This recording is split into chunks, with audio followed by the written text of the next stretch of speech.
నేను నా ఫ్రెండ్ అలిపిరి గుడికి వచ్చినాము. చూడండి అలిపిరి గుడి. ఇప్పుడే వెళ్తున్నాం. చూడండి ఈరోజు శనివారం కదా, అందుకే అలిపిరి కాడికి వచ్చినాము, పాదాల కాడికి.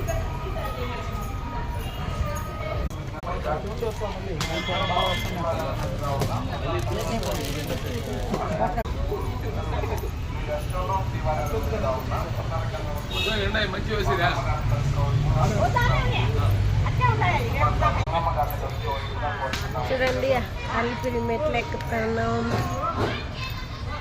ఈరోజు సాటర్డే కాబట్టి మేము అలిపిరి గుడికి వచ్చినాము.